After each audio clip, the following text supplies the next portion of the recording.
It's your boy Cass, man, bringing you some hardcore stories of events and stuff that happened in Florida State Prison. Now, let me start by saying this, man. I was at day CI, and I remember this like it was yesterday, man. It was two brothers, man, in prison together, but been in prison for 5 years, but they never talked to one another. And me and the big brother, we always be together, you know, so always in the library fighting our case. And I asked him one day, I said, why you never talk to your little brother, man? And he looked at me, he said, man, you know, I'm going to get you, blah, blah, why I don't talk to him. First of all, he caused my little brother to die. That's what he said. And then, when he came to prison, instead of him coming to prison and hanging out with me and we were fighting our case together like we doing right now, he said he started messing with homosexuals. He became a booty bandit. So I'm like, whoa. So now, that's a good reason. I said, that's the reason why I see why you don't fuck with him. You know what I'm saying? But the little brother, I never, you know, fuck with him like that. But every time he see me, he always say, what's up? And then we keep on going, you know what I mean? And that he was not like somebody that I'm going to hang out with because the life he was living.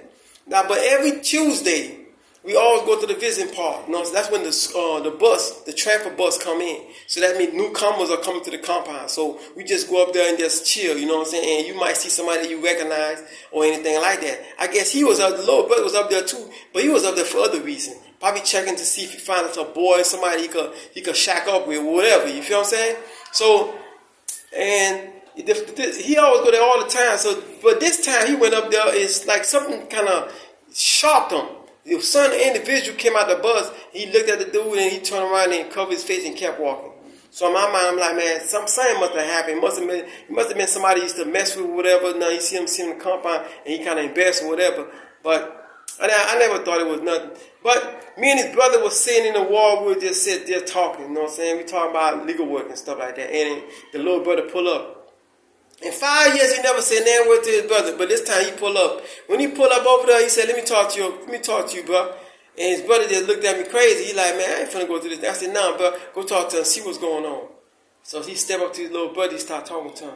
When he started talking to his little brother, I see tears come out his eyes. I knew it was something serious. Either somebody in the house had died, or it was some other stuff, you know what I mean? And he shook his little brother's hand and they walked their way. Then 2 days later, his little big brother came to me and said, hey, man, let me borrow a knife. I said, a knife? I said, check this out, man. I said, let me borrow a knife. I said, what you need a knife for? But he won't tell me what he need the knife for. I ain't just for the rules in prison. You don't just give anybody no knife without even giving you a reason why you giving the knife to him. Because he might use the knife on you or one of your partners. So I ain't giving him the knife. But his little brother was everywhere around the compound, you know, living the life he was living. He ended up coming up with 2 knives. He got one and he gave his brother a knife. So now his brother got a knife now. So now, what the dude, come to find out is the dude that came out the bus was the dude that killed their little brother. So now they got the dude that killed their little brother in the same compound with him. But the dude that killed their little brother don't know these 2 brothers are in the compound. So that's how crazy that shit is. You run around doing the shit you're doing, but you're not aware of the people's family. You feel what I'm saying? So now the dudes are plotting on him. And I remember like it was yesterday, we was going to trial. And it's 2 lines. 1 line going and 1 line coming. You see what I'm saying? So now we was in the line going to the trial and the dudes was in the other line going back to the dorm.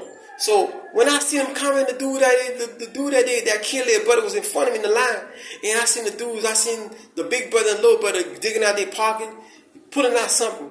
But God working all type of ways, man. You don't understand, man. You know, sometimes when you wonder why stuff happen, sometimes God intervenes, man. You know what I'm saying? You can't question that. So guess what? The minute them guys were ready to stab him up right in the sidewalk, a police turned on the corner and said, hey, listen, everybody stay in line. Get in line, get in line. So when everybody was getting in line, then they kept going. But guess what? The dude was not paying attention to see these dudes' action. He didn't see it. So it was not my duty to tell him nothing, because one thing about prison, you mind your own business, man. If you don't mind your own business, you end up getting killed. So I'm saying, so I ain't said nothing to him. So I remember like it was yesterday, man. Anybody could tell you this, man. Every Tuesday is chicken day. Every Tuesday, everybody go to trial, it's chicken. Everybody going to trial. So now, the dude in the trial, he just got his tray. He in the trial was sitting down. And what he didn't know is, while he was going to trial, them 2 brothers came from another dorm, went to eat with our dorm, was in the same quad with him. He don't even know. They walking right behind him. While they was sitting in the child eating, and he got his chicken, he getting ready to eat his chicken, the little brother dig up in his sock, and I saw him pull out some, like, an ice pick. And then the big brother, he pull out some shit from his waist, It looked like a goddamn long blade. I got scared when I seen it. The little brother hit him in the neck with the ice pick right here, man. To my blood just started skiing everywhere, man. You know what I'm saying? This shit was like an ice pick, but it was so big, blood started skiing everywhere. And the big brother, man, he started hitting through all his stomach with the knife, man. To my blood everywhere, man. And the dude was on the floor, laying in the floor. He wasn't moving. I seen blood, man. I'm talking about that blood was so dark.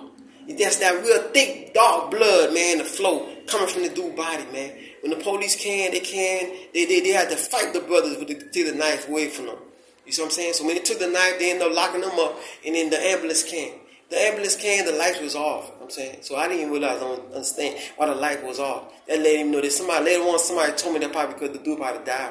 When the helicopter came, the helicopter took him out of there. You know what I'm saying? They said the dudes died, but that shit was crazy, man. You see how the dude lost his life, but not knowing the shit that you doing in the street, you gotta understand. People got family, man. You don't know who you might meet up with, who you might run down on, man. I'm gonna bring y'all some more hardcore stories of events and stuff that happened in Florida State Prison, man. You know what I'm saying? If you like my stories, man, press the like button and subscribe, man, and hit me up, man. Y'all be easy. Y'all take care of yourself, Cash.